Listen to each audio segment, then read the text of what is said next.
La miséricorde, la grâce et la paix te soient données de la part de Dieu par Jésus-Christ notre Seigneur.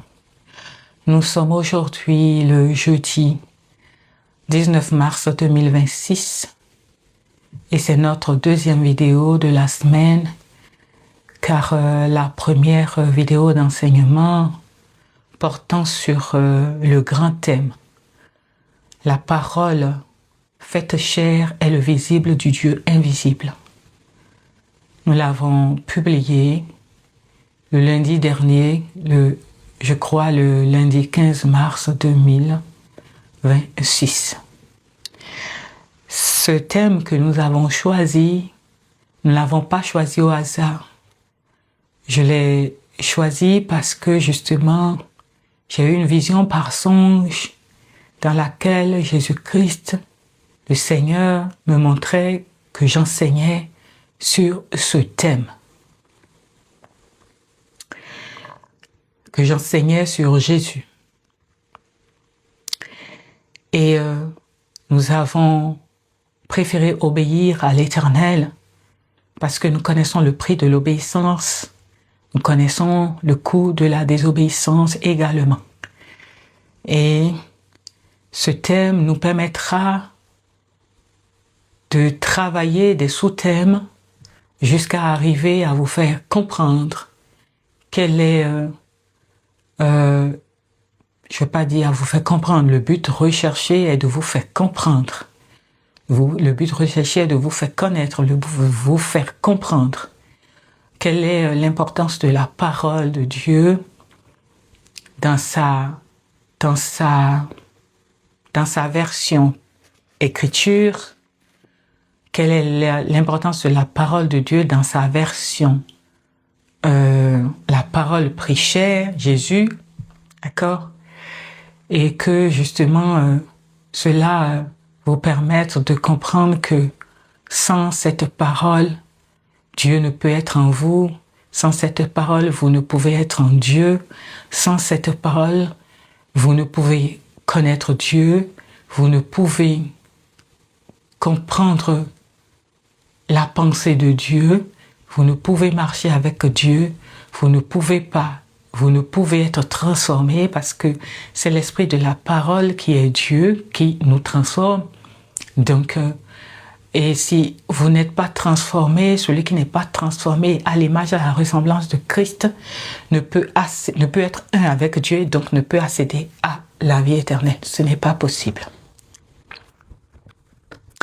Ayant dit tout cela, nous allons faire le rappel de ce que nous avions vu la semaine, au début de la semaine, au travers de la vidéo d'enseignement du lundi 15 mars 2026, où nous avions déjà vu que l'Écriture nous dit, selon l'évangile de Saint Jean, chapitre 1, verset 1, qu'au commencement était la parole déjà, que la parole était avec Dieu, parce qu'elle n'était pas encore descendue sur la terre en tant qu'humain, d'accord? Et que la parole est Dieu lui-même. Il était Dieu, d'accord? Parce qu'il n'était pas descendu dans la forme du Fils, d'accord? Du Fils de Dieu. Nous avons vu aussi que dans la continuité du verset 1 du chapitre 1 de Jean, Jean chapitre 1 verset 1 à 4, que la parole a tout créé. Tout a été créé par la parole, que rien de tout ce qui a été fait n'a été fait sans la parole. Nous avions également vu parler du fait que, de la réalité que la parole de Dieu n'est pas un simple discours. La parole de Dieu n'est pas un simple discours. Qu'elle est Dieu qui se révèle lui-même à la création, aux hommes et à notre monde, en parlant ou en prenant chair pour venir dans le monde pour nous transformer. Nous avions également demandé à ce que nous représentons chacun dans notre esprit Jésus, le Christ, la parole, Dieu lui-même, en un arbre, comme un arbre, de l'imaginer en un arbre dont les racines sont sa divinité éternelle et invisible, qui nourrissent tout, dont le tronc, son tronc est sa filiation avec le Père, solide et porteur de vie, et dont les branches et les feuilles sont son humanité touchant notre monde et portant les fruits du salut. Nous avions également demandé à chacun de ne pas rejeter la proposition du salut que Dieu nous a envoyée, qu'est Jésus-Christ notre Seigneur, qu'est l'acceptation de Jésus, qui passe par l'acceptation de Jésus, et que chacun choisisse de se connecter à cet arbre, choisisse de recevoir Jésus-Christ et laisser sa parole et la nature et sa nature divine transformer notre cœur et notre vie.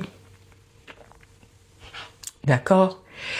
Et moi, je viens aujourd'hui vous rappeler à chacun que l'Écriture nous dit que les sources de la vie proviennent de l'état de notre cœur. Par conséquent, acceptez la parole de Dieu, Jésus notre Seigneur, pour qu'il nous transforme à l'image et à la ressemblance de lui-même, qui est Dieu, en transformant notre cœur et notre vie est le seul moyen par lequel nous pourrons être un avec Dieu lui-même, être comme Christ, la parole de Dieu, Jésus, la parole de Dieu, est un avec Dieu. Et ce n'est que comme cela que nous avons accès à la vie éternelle. Ayant fini le rappel, nous allons voir les versets, aujourd'hui les versets qui viendront appuyer cette parole de Jean chapitre 1 verset 1, que la parole de Dieu est Dieu lui-même. Mais avant d'arriver à là, nous allons voir le titre, le sous-titre de la vidéo d'aujourd'hui, de l'enseignement d'aujourd'hui, qui est titre vs nature. La parole, les Saintes Écritures nous parlent de Jésus qui est la parole de Dieu. Jésus qui est le Seigneur, Jésus qui est créateur, Jésus parce qu'il a créé, par lui tout a été créé. Jésus qui est fils de Dieu, Jésus qui est sauveur, Messie, Jésus qui est rédempteur, libérateur. Et tout cela, c'est des titres qui désignent soit une fonction, des fonctions, un rôle, des rôles ou une relation, d'accord? Et roi, par exemple, celui qui règne, celui qui gouverne. Seigneur, celui à qui on doit obéissance.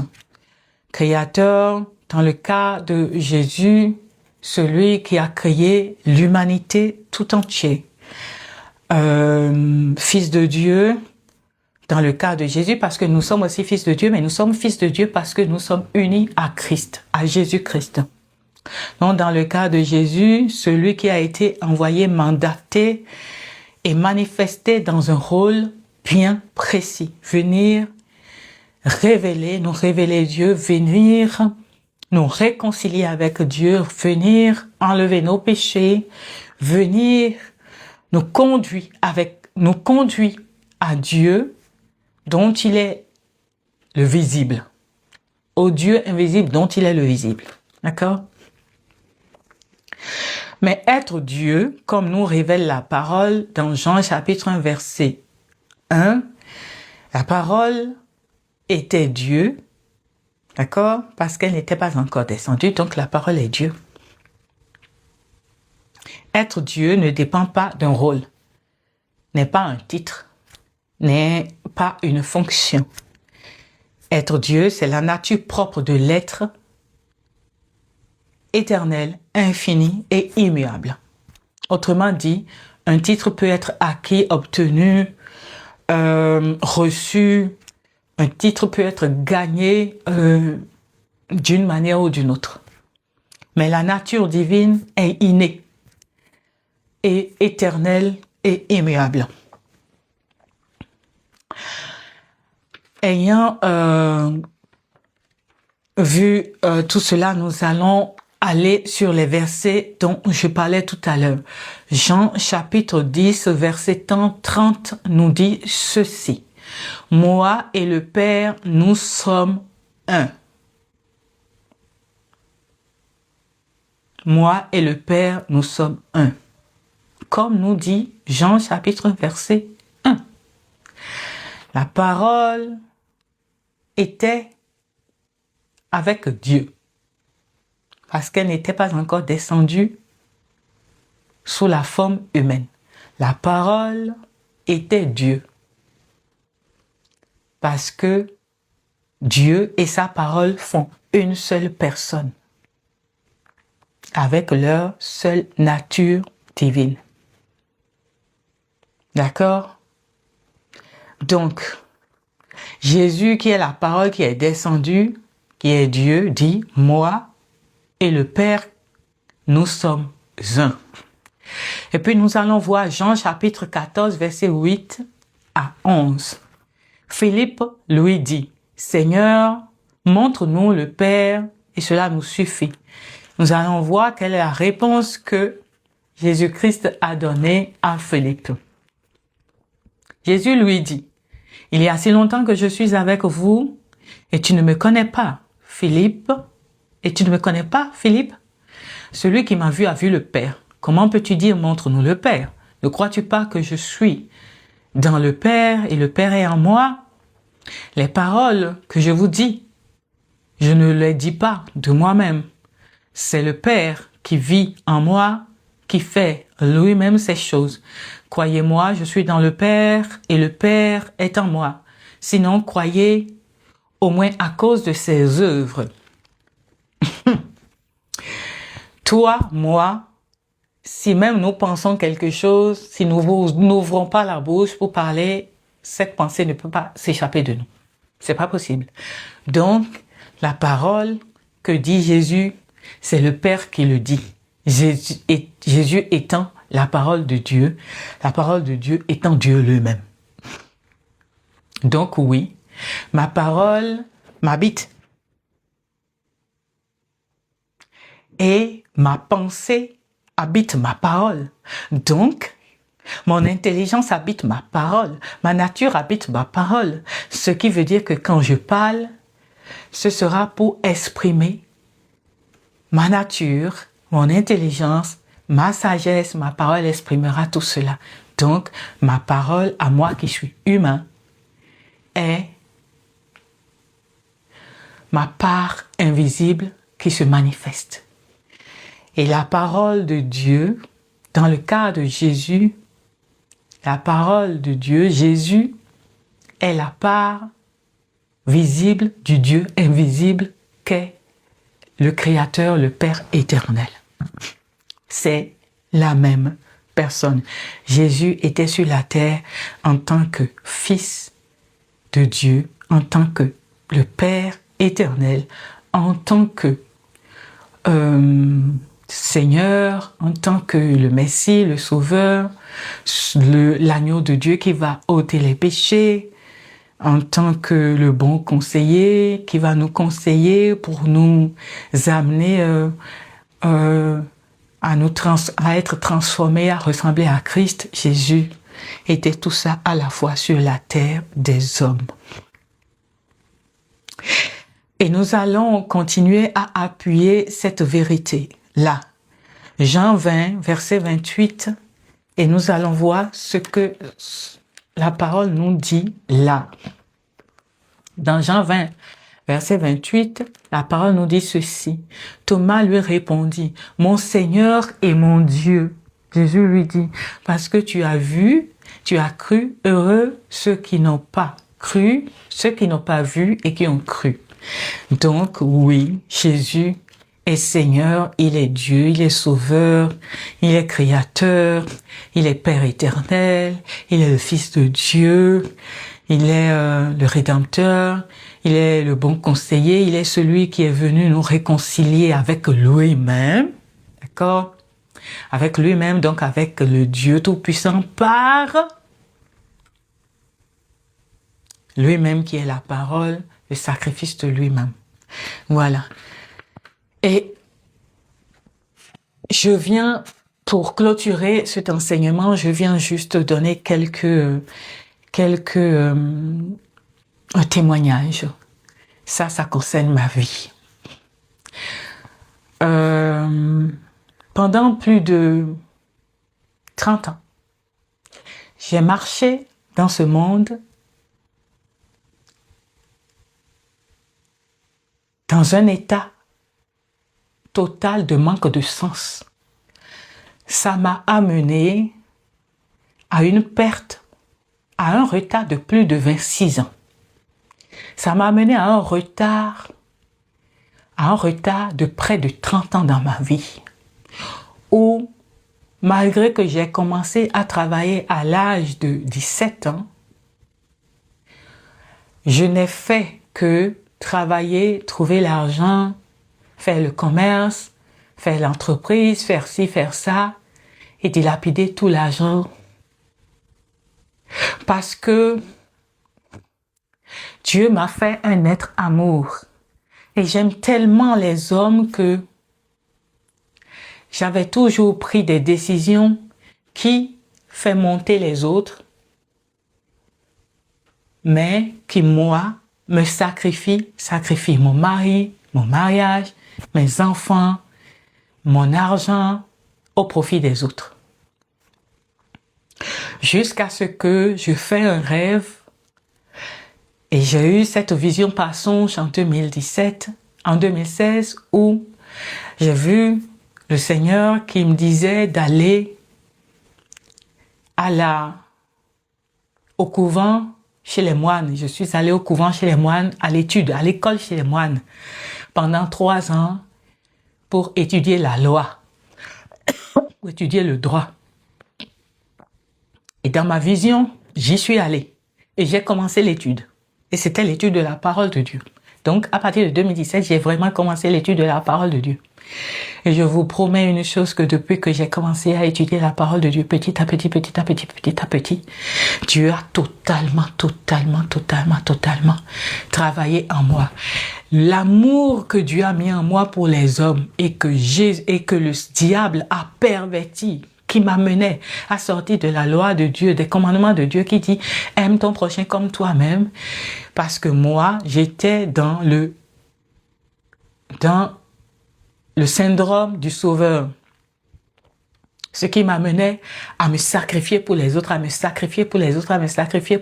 j'étais tout le temps en douleur, en difficulté, et à côté de moi, les autres que je viens, par la grâce du Seigneur, aider, tous avancent, et moi, j'étais toujours derrière. Pourtant, je ne faisais que travailler ceci, cela. Tout ça là, quand j'ai rencontré la parole, Dieu m'a totalement ouvert l'esprit. Il m'a totalement transformé. Il m'a donné l'intelligence, il m'a donné la sagesse. Jusqu'en 2016, j'avais que l'intelligence pour chercher l'argent, et j'ai toujours réussi dans ça, l'intelligence pour chercher l'argent, mais je n'avais aucune intelligence, aucune sagesse de relations humaines, aucune intelligence, aucune sagesse pour pouvoir vivre dans ce monde où les humains sont dirigés par soit l'esprit de Dieu, soit l'esprit du diable. Ce qui faisait que quand moi, je marchais avec les gens, j'étais toujours en sacrifice pour les autres et on ne me forçait pas. Je me donnais en sacrifice pour les autres. Je peux vous dire que depuis que j'ai rencontré la parole, que j'ai commencé par étudier la parole, depuis l'année 2017 à aujourd'hui, Dieu m'a donné un esprit éveillé, avisé, calme et le bon sens. Toutes mes décisions croyez-moi, sont éclairées, sont avisées. Toutes mes décisions sont regardées à la lumière de la parole, au miroir de la parole de Dieu, de ce que ça dit. S'il y a quelque chose que je ne comprends pas avant de prendre cette décision parce que je ne la comprends pas, je vais prier, je prie, je demande, le Seigneur me montre quoi dire, quoi faire, quoi penser, où aller. D'accord? Donc, mon frère, ma sœur, je dois te donner ce témoignage que, avant de rencontrer la parole de Dieu, ma vie était une catastrophe. Ma vie était un désordre. Je n'avais pas de problème d'argent, mais je dilapidais tout. J'avais des problèmes de santé parce que tout esprit me dominait. La peur me dominait. Tout me dominait. Depuis que je suis rentrée dans la parole et que j'ai commencé par étudier la parole, le Seigneur, par sa parole, m'a transformé. Il m'a affermi. Il m'a fortifié. Il n'y a pas un seul esprit de ce monde qui peut me dominer. Il n'y a pas un seul esprit de ce monde qui me fait peur. Et je te veux la même chose. Et c'est pour ça que le Seigneur m'a envoyé pour prêcher la parole de Dieu. Quand le Seigneur m'a montré que je devais prêcher la parole, j'ai d'abord résisté au début. Je marchais un jour, j'ai dit, Seigneur, il y a tellement de prêcheurs sur les réseaux sociaux que pour moi, ce sera une goutte d'eau dans la mer. Le Seigneur, la même nuit, m'a montré qu'il y avait un étang. Il y avait des poissons dedans qui étaient tous retournés sur leur dos. Un poisson qui vit n'est pas sur son dos, il est sur son ventre. Et d'un coup, j'ai vu que tous les poissons étaient morts. Dans ma vision, par songe, le Seigneur m'avait envoyé chercher de l'eau et amener à ces poissons pour pouvoir vivre. Donc, j'ai choisi d'obéir par amour pour Christ, pour Dieu. J'ai choisi d'obéir par amour pour les âmes, les hommes. J'ai choisi d'obéir par amour pour moi parce que je connais le prix de la désobéissance. Donc, mon frère, ma sœur, s'il te plaît, accepte de te connecter avec cet arbre de vie qu'est Jésus-Christ, qu'est la parole de Dieu. Elle n'est pas loin, elle est ici. Tous les livres à connotation spirituelle ou religieux ne t'apporteront pas grand-chose. Elles ne te révéleront pas réellement qui est Dieu. Qu'est-ce que Dieu aime? Qu'est-ce que Dieu veut? Qu'est-ce que Dieu n'aime pas? Qu'est-ce que Dieu punit? Qu'est-ce que Dieu ne punit pas? Qu'est-ce que Dieu corrige? Qu'est-ce que Dieu ne corrige pas? Tu ne sauras pas. Et sans ça, tu ne peux pas marcher avec Dieu. Sans ça, tu ne peux pas avoir une relation filiale avec Dieu. Sans ça, tu ne peux pas devenir un avec Dieu. Et sans devenir un avec Dieu au travers de l'acceptation de Jésus-Christ, qui est la parole de Dieu qui viendra par son esprit te transformer à l'image, à la ressemblance de Dieu lui-même. Tu ne peux pas être un avec Dieu et donc tu ne peux pas rentrer dans la vie éternelle qui n'est placée qu'en Dieu lui-même, qui est la parole de Dieu. Alors mon frère, ma sœur, accepte Jésus, ne me remets pas à demain. Acquiert l'intelligence, acquiert la sagesse. Et cela, tu ne peux l'acquérir que par la parole de Dieu, la connaissance de la parole de Dieu. Tu es sorcier, Jésus ne te rejette pas. Si tu veux venir à lui, il t'accepte. Tu es prêtre vaudou, prêtresse vaudou, adepte vaudou, Jésus ne te rejette pas.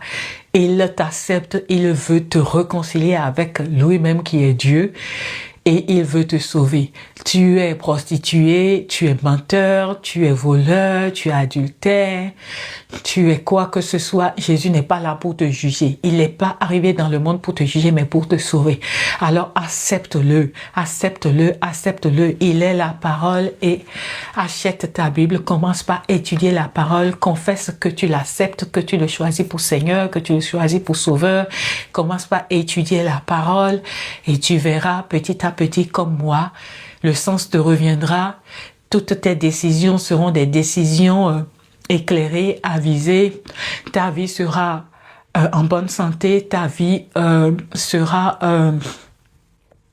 fortifié et tu pourras, avec l'aide du Saint-Esprit, la lumière du Saint-Esprit, l'aide de la parole de Dieu, tu pourras rebâtir avec le Seigneur une vie harmonieusement prospère. Que ceux qui ont des oreilles pour entendre, entendent, et que ceux qui ont un cœur pour comprendre, ceux à qui il est donné de comprendre, comprennent au nom de Jésus. Merci.